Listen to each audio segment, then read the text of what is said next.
कि उत्तर प्रदेश की सत्ता से भारतीय जनता पार्टी को उखाड़कर फेंकना है, क्योंकि ये सरकार 5 किलो राशन देकर लोगों के हक अधिकार को लूटना चाहती है। मैं इस सरकार को ये बताना चाहता हूँ आपके माध्यम से, अगर संविधान की तरफ आ जाएगी तो अम्बेडकरवादी मैदान में होगा और मैदान का रंग चाहे कुछ भी, अम्बेडकरवादी पीछे नहीं हटेगा। मेरी बात को अभियान इस सरकार की कोई भर्ती ऐसी नहीं है जिसमें घोटाला ना, नौजवानों के भविष्य को लूटने वाली है सरकार। इस सरकार में अभी लेखपाल भर्ती आई तो पिछड़े वर्ग के लोगों के पद लूटने का काम इस सरकार ने किया।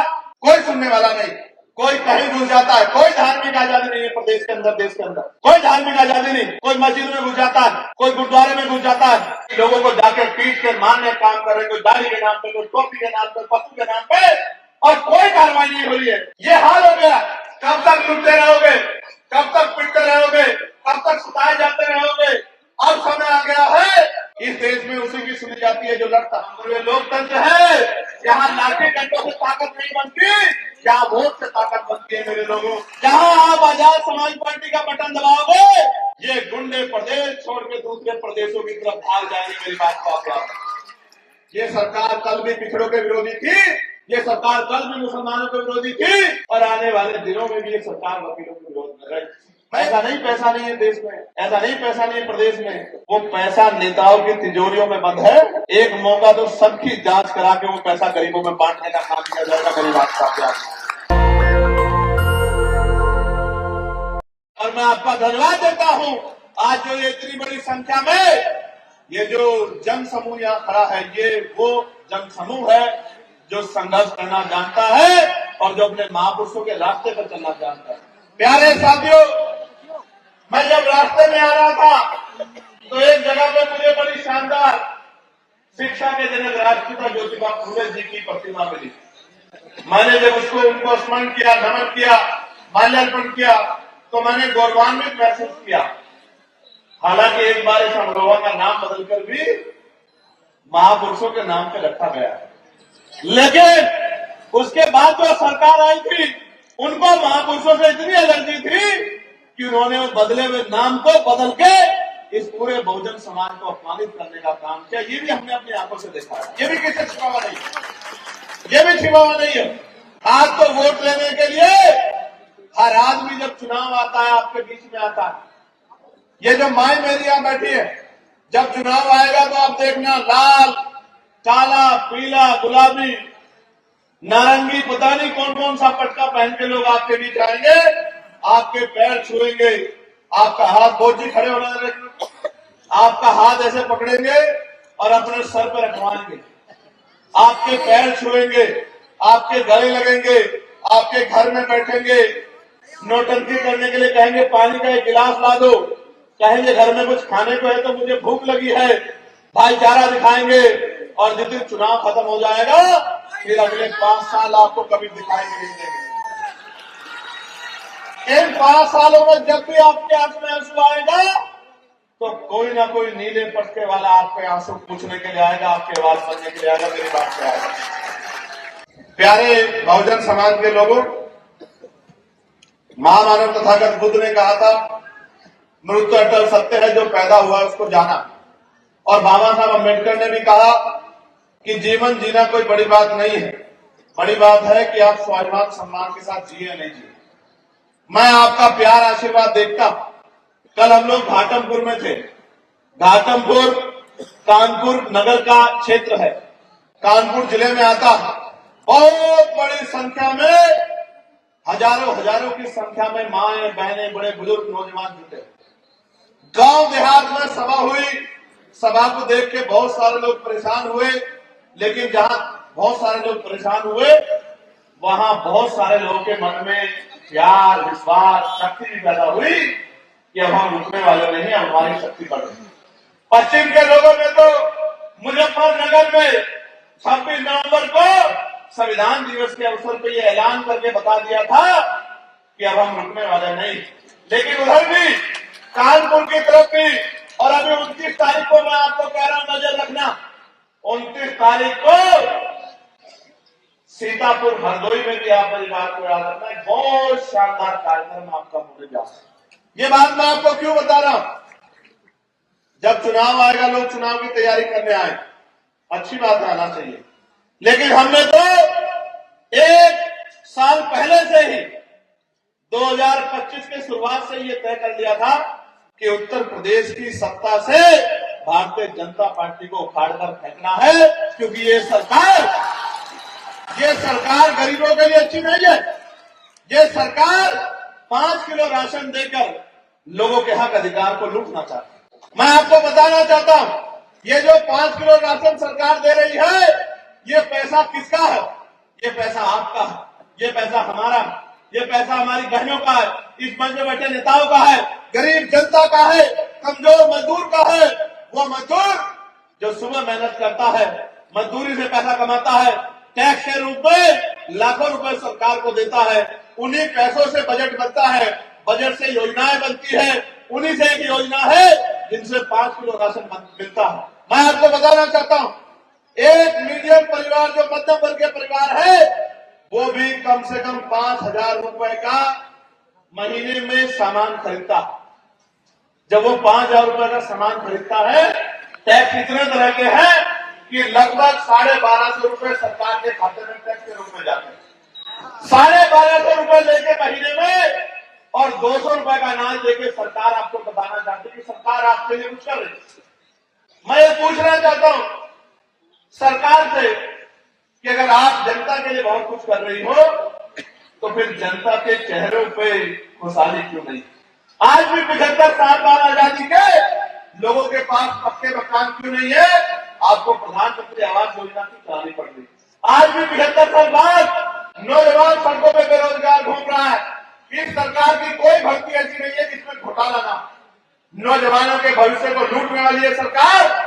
जिस सरकार में अभी लेखपाल भर्ती आई, तो पिछड़े वर्ग के लोगों के पद लूटने का काम इस सरकार ने किया, आरक्षण का घोटाला करने का काम किया। और सिर्फ घोटाला नहीं करती, जब घोटाला पकड़ा जाता है तो ये सरकार कहती है कि हमसे गलती हो गई है। आप कैसे सरकार चलाने वाले हो? आपसे हर भर्ती में गलती हो जाती है, पुलिस की भर्ती में गलती हो जाती है, दरोगा की भर्ती में गलती हो जाती है, 69,000 शिक्षक भर्ती में गलती हो जाती है। गलती नहीं होती। ये सरकार कल भी पिछड़ों के विरोधी थी, ये सरकार कल भी मुसलमानों के विरोधी थी, ये सरकार कल भी दलितों के विरोधी थी, ये सरकार कल भी महिलाओं के विरोध में थी, ये सरकार कल भी किसानों के विरोध में थी, ये सरकार कल भी मजदूरों के विरोध में थी, ये सरकार कल भी वकीलों के विरोध में थी, और आने वाले दिनों में भी ये सरकार वकीलों के विरोध में रहेगी। मैं ये बात क्यों कह रहा हूं? 1-1 हजार पद खा जा रहे हैं, लूट जा रहे हैं, डकैती मार रहे हैं, कोई पूछने वाला नहीं। आज वकील साथियों ने मुझे रोका। वकीलों की मांग 50 साल से चली आ रही है। इनकी मांग यह है कि हमें यहां से 250, 300, 400 किलोमीटर और सहारनपुर से तो 750 किलोमीटर पड़ता है हमारा हाईकोर्ट, लाहौर से 500 किलोमीटर पड़ता है और सहारनपुर से 750 किलोमीटर पड़ता है। वकीलों की मांग यह है कि पश्चिम उत्तर प्रदेश में जैसे लखनऊ में एक बैच बनी थी, पश्चिम उत्तर प्रदेश में हाईकोर्ट की एक बैच बना दी जाए।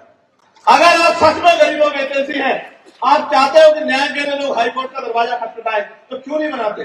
केंद्र में सरकार आपकी है, राज्य में सरकार आपकी है, किसी से पूछने की कोई जरूरत आपको नहीं है। लेकिन आप नहीं चाहते कि यहाँ के गरीब की जेब कटना बंद हो, इसलिए आप बनाना नहीं चाहते। वकीलों ने मेरे सामने मांग रखी कि भाई उठाओ। वकील साथी जानते हैं, मैंने पार्लियामेंट में पश्चिम उत्तर प्रदेश में हाईकोर्ट की बेंच बनी, इस मांग को उठाया। उनकी दूसरी मांग ये थी कि एडवोकेट प्रोटेक्शन एक्ट लागू होना चाहिए। मैंने पार्लियामेंट में एडवोकेट प्रोटेक्शन एक्ट लागू हो, इस मांग को भी जोर शोर से उठाने का काम पार्लियामेंट के माध्यम से किया। मैंने जब वकीलों पर लाठीचार्ज हुआ हापुड़ में, जब वकीलों पर लाठीचार्ज हुआ गाजियाबाद में, तो भी उनकी मांग को जोर शोर से उठाने का काम किया था। एक वकील होने के नाते मैं वकीलों के दर्द को समझता हूं और मैं आपको विश्वास दिलाता हूं और आपके माध्यम से कहना चाहता हूं, आप शक्ति देखना चाहते हैं तो मैं आपके सामने कह रहा हूं, आप मन पक्का कर लीजिए। वकील का मतलब है उसकी एक ही जाति है, वकील। काले कोट वाले मन पक्का कर लो और मीटिंग बुला लो और यहां से लखनऊ तक पूछ होगी, मैं आगे आगे रहूंगा आपके। मैं आपके साथ खड़ा हूंगा और जब तक आपकी मांग पूरी नहीं होगी तब तक पीछे नहीं हटूंगा। इस बात का मैं आपको विश्वास दिलाता हूं। एक बार आप लोग तैयार हो जाओ, मन पक्का कर लो, आपको किसी नेता के दरवाजे जाने की जरूरत नहीं है। आपकी मांग को पूरा करवा के ही हम लोग दम लेंगे। आप लोग एक बार मांग अपना मन पक्का कर लो। एक दिन अगर से काले कोट वाले अपने हक के लिए लड़ जाए तो अगले दिन सरकार चैन से सो नहीं पाएगी।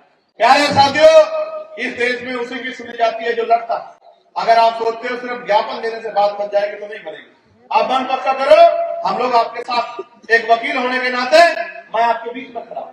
जो लाठी आपकी तरफ चलेगी सबसे पहले सीना चंद्रशेखर आजाद का होगा, मैं आपको विश्वास दूंगा। और अगर वकीलों की तरफ गोली चलाने का कोई काम करेगा तो मैं आपको यह भी विश्वास दिलाता हूं कि पीठ नहीं होगी, सीने पे गोली आपका भाई आपके लिए खाने का काम करेगा।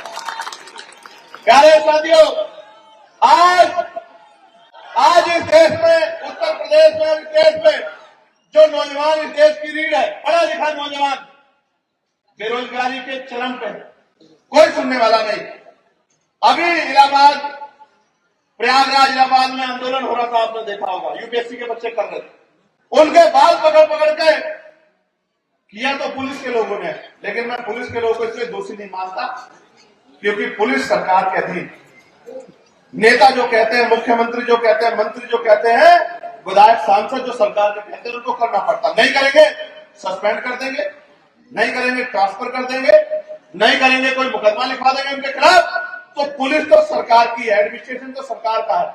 कई बार उनको ना मर्जी के काम भी करने पड़ते हैं। लेकिन मैं उन भाइयों से कहना चाहता हूं, आप भी संविधान का उल्लंघन मत क्या करें, क्योंकि हम हमारी निगाह सब पे, ऐसा नहीं कि हमारी निगाह नहीं। मैं आपको सच कह रहा हूं, अगर आज कोई किसी पे जुल्म कर रहा है तो जुल्म करने वाला ये ना समझे कि वो हमेशा पकड़ में नहीं आएगा। मेरी बात को आप याद, पकड़ा जाएगा, चाहे इलेक्शन कमीशन हो, चाहे एडमिनिस्ट्रेशन हो। मेरी बात को आप याद रखना, खैर नहीं है, खैर नहीं है। आज अगर कोई नेताओं को खुश करने के लिए गरीबों पर जुल्म करेगा तो मेरी बात को याद रखना, ये सरकार उनको बचा नहीं पाएगी। कानूनी कार्रवाई होगी और धूल में से नीचे से फायदे निकाल के कार्रवाई होगी। मेरी बात को आप याद रखना। और जो अच्छा काम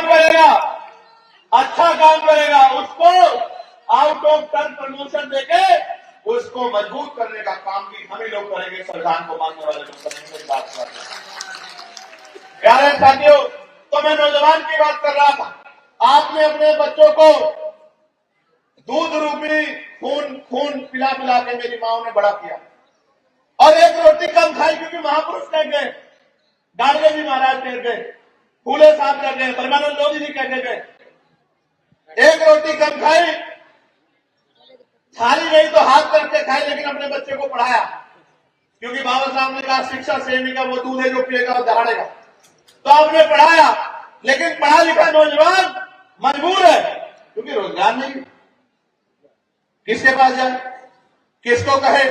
माँ बाप सोचते हैं सब कुछ तो इसके ऊपर लगा दिया, आज इस पर रोजगार नहीं। रोजगार कहां से आएगा? पिछड़े दलितों को जो आरक्षण मिलता था उससे डर के इस सरकार ने सारे विभागों को निजीकरण कर करके, प्राइवेट कर करके, प्राइवेट माफियाओं की भेंट चढ़ा दिया और चुन चुन के दलित पिछड़े कर्मचारियों को उस विभाग से निकालने का काम आज सरकार कर। और तो कोई सेफ नहीं है, पुलिस के भाई भी सेफ नहीं है, कभी भी कुछ भी कह देते, कह रहे थे अभी 55 साल वाले को निकाल देंगे। मैं आपको सच कह रहा हूं, ये पूरी सरकार सरकारी राष्ट्रीयकरण के विरोध की सरकार, इसलिए जानबूझ के कर्मचारियों को निकाल के विभागों को खत्म करना चाहती है। और जब निजीकरण होगा तो निजीकरण का अभी उदाहरण आपने देखा, हजारों रुपए के टिकट खरीद के इंडिगो ने किस तरह बेबस जो है बहनों, भाइयों, बच्चों को और बुजुर्गों को एयरपोर्टों पे करने का काम किया। ये भी आपने सब अपनी आंखों से देखा। महंगा टिकट खरीदा लेकिन पानी पीने के लिए नहीं दिला पाए, बच्चों को दूध की व्यवस्था नहीं करा पाए। प्राइवेट सिस्टम पे किसी का जोर नहीं है। मेरी बात को आप याद रखें। आज अरावली का मुद्दा चल रहा है। अरावली जो लाइफ लाइन है, जिसकी वजह से पूरा रेगिस्तान और रेगिस्तान से आने वाली बड़ी बड़ी आंधियां हरियाणा, पश्चिम उत्तर प्रदेश, दिल्ली को छू नहीं पाती, उस अरावली को खनन की भेंट चढ़ाने का कार्यक्रम चल रहा। लोग परेशान हैं। लेकिन सरकार को फिक्र नहीं है। आज मनरेगा के जरिए जो आपको शक्ति मिली थी गांव में 100 दिन रोजगार की, उस रोजगार को छीनने का काम सरकार ने किया। सरकार क्या कहती है सुनो, गौर से सुनो। सरकार कह रही है 100 की जगह 125 दिन रोजगार देंगे। कह रहे हमने तो योजना अच्छी बना दी, लेकिन ये नहीं बता रही पहले 90% पैसा केंद्र सरकार देती थी, अब सरकार ने कहा 60% पैसा हम लोग देंगे, 40% राज्य सरकार देगी। और आपको खुशी होनी चाहिए जान के कि जिस उत्तर प्रदेश में आप रहते हैं उस उत्तर प्रदेश सरकार ने 8 लाख करोड़ का कर्ज अपने ऊपर लिया। कितने पैसों का? 8 लाख करोड़ में कितनी जीरो है? जीरो लगाते लगाते आप थक जाओगे। ऐसी सरकार उत्तर प्रदेश में था। 8 लाख करोड़ का कर्ज, यानी कि हर व्यक्ति पे, छोटे बच्चे पे, छोटी बच्ची पे भी जो कल पैदा हुए 31,000 रुपए का कर्ज इस सरकार ने उनको विकास के रूप में उनके ऊपर थोपने काम किया है। जिस सरकार में पैसा ही नहीं है, जो सरकार कल पे चल रही है, कल वो कहां से मजदूरों को मंजूरी दे देगी, कहां से रोजगार दे देगी? इसका मतलब इस योजना को भी बर्बाद करने का काम इस सरकार ने जानबूझ के किया। आज कोई पूछने वाला नहीं है। मैं वीडियो देख रहा था, कोई कहीं घुस जाता है। कोई धार्मिक आजादी नहीं है प्रदेश के अंदर, देश के अंदर कोई धार्मिक आजादी नहीं। कोई मस्जिद में घुस जाता है, कोई गुरुद्वारे में घुस जाता है, कोई गिरजाघर में घुस जाता है और जाके उसको कहता है धर्मांतरण बंद करो, ये बंद करो, वो बंद करो। ऐसी ठेकेदारी सरकार ने लोगों को दे दी है कि लोगों को जाके पीट के मारने काम कर रहे, कोई दाढ़ी के नाम पे, कोई टोपी के नाम पे, पशु के नाम पे, और कोई कार्रवाई नहीं हो रही है। उसके विपरीत अगर आप उनसे ही सवाल कर लोगे तो उनके आपके खिलाफ कार्रवाई हो जाए। ये हाल हो गया। आप जानते हो ये सरकार अभी कह रही थी कि हम बाबा साहब की मूर्ति का प्रोटेक्शन करेंगे, लेकिन प्रोटेक्शन की बात करने वाली सरकार ये नहीं कहती कि हम अपनी विचारधारा के लोगों को समझाने का काम करेंगे कि बाबा साहब अम्बेडकर की मूर्ति तोड़ना बंद कर दो। ये बात सरकार नहीं करती। और कितनी जैसी आपको मैं बताता, बाबा साहब अम्बेडकर की जयंती पे जिन गांव में पहले शोभा यात्रा नहीं थी, कार्यक्रम नहीं होते थे, आज अगर वो कार्यक्रम करना चाहे तो परमिशन नहीं मिलती। आप सब लोग जानते हैं इस बात को। मिलती है क्या? बताओ, मिलती है क्या? जिस गांव में लोग आर्थिक रूप से कमजोर थे, कम पढ़े लिखे थे, आज पढ़ लिख के तैयार हो गए हैं और बाबा साहब का सम्मान करना चाहते, गुरु रविदास जी का सम्मान करना चाहते, गुरु कबीर जी का सम्मान करना चाहते हैं, राष्ट्रपिता ज्योतिबा फुले की जयंती मनाना चाहते, परमिशन नहीं मिले। क्यों? इन महापुरुषों से आप डरते क्यों? मैं आपको बताना चाहता हूं, बड़े हालात खराब है।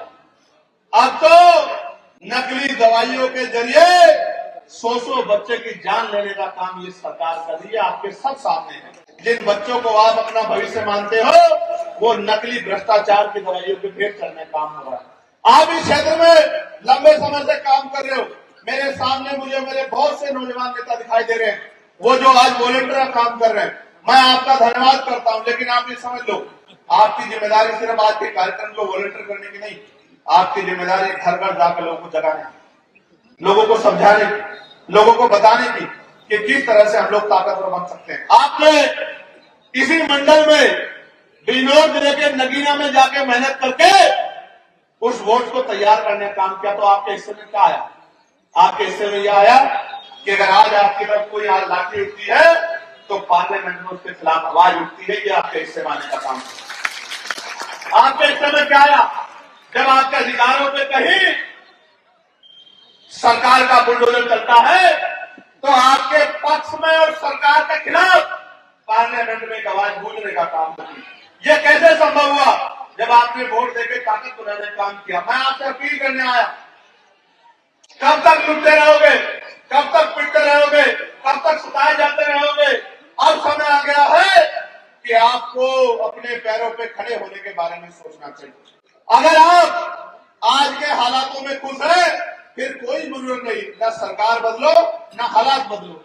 और अगर आपके आज के हालातों में खुश नहीं हो तो फिर हालात बदलने के लिए सरकार। एक बार जब आप हालात बदलने के लिए घर से निकलोगे, सरकार बदलोगे, भाईचारा बनाओगे, तो मैं आपको लिख के देता हूं कि किसी मां बहन को अपना घर चलाने के लिए किसी के आगे हाथ नहीं फैलाना पड़ेगा। उस मां को, उस बहन को घर पे रोजगार पहुंचाने का, रोजगार दिलाने का, सम्मान का जीवन दिलाने का काम आजाद समाज पार्टी काशीराम करेगी। मेरी बात को आप याद रखें।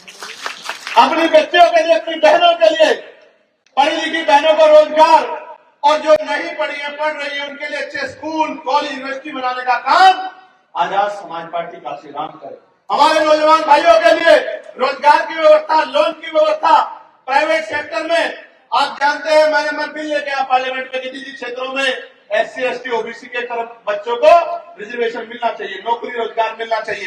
मैं पार्लियामेंट में आवाज उठाता रहा कि SC ST OBC के कर्मचारियों को प्रमोशन मिलना चाहिए। मैं पार्लियामेंट में लड़ता रहा कि पुरानी पेंशन बहाल होनी चाहिए, लेकिन ऐसी सरकार है, दोनों कानों पे हाथ रख के बैठी है कि इस सरकार को कुछ सुनता नहीं है। और भगत सिंह जी ने कहा था, बहरों को सुनाने के लिए धमाकों की जरूरत पड़ती है, और लोकतंत्र में